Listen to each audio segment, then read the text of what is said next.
అండి. ఇప్పుడు కొత్త ప్రభుత్వం ఏర్పడింది కదా! ఆంధ్రప్రదేశ్‌లో, ఏపీలో నూతన ప్రభుత్వం. పవన్ కళ్యాణ్‌ని అసెంబ్లీ గేట్ కూడా తాకనివ్వని చెప్పేసి అన్నారు. ఆర్‌కే రోజా, కొడాలి నాని. ఇవాళ అసెంబ్లీలోకి అడుగుపెట్టాడు. మీరేమంటారు?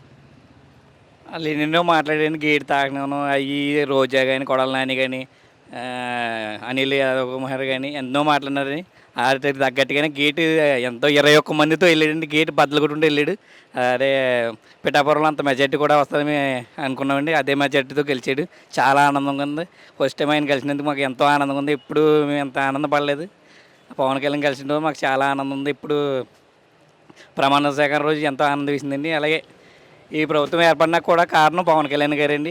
ఉమ్మడి ప్రభుత్వం కూడా వస్తుందని ఎవరు ఊహించలేదు. మళ్ళీ జగన్ గారే వస్తారని అందరూ ఊహల్లో ఉన్నారండి. అలాంటిది ఆ ఊహలన్నీ తల్లకిందులు చేసాడండి పవన్ కళ్యాణ్ గారు.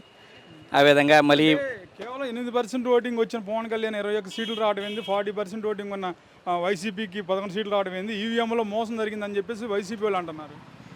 ఆ కారణం రావడానికి కారణం కూడా వైసీపీ కార్యకర్తలండి. అండ్ ఈ పవన్ కళ్యాణ్ ఎన్నో మాటలు దూషించారు. ఆ దూషించే మాటలు ప్రజల్లో నిలిచిపోయినాయండి. ఆ మాటలు అదే 100 స్ట్రైక్ రేటింగ్తో పవన్ కళ్యాణ్ వెళ్ళడం కారణం వాళ్ళని వైసీపీ కార్యకర్తలే.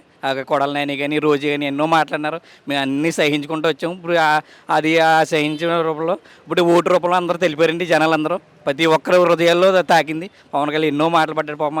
పవన్ కళ్యాణ్ గారు వచ్చి మన కోసం ఇంత సేవ చేస్తున్నారంటే మనకి ఆయనకి చేయవలసిన అవసరం కూడా లేదండి. ఆయన కోట్లు సంపాదించుకోగలరు రోజుకి. ఏసీ వదిలేసుకుని మన ఎండలో పడి ఇవాళ ఉప ముఖ్యమంత్రి కూడా అయ్యాడు కదా. చాలా ఆనందంగా ఉందండి. ఉపమిత్రుడు అవుతాడని కూడా అనుకోలేదు మేము. అంత చాలా ఆనందం వేస్తుంది. ఒక సీఎం అయినంత ఆనందంగా ఉందండి మాకు.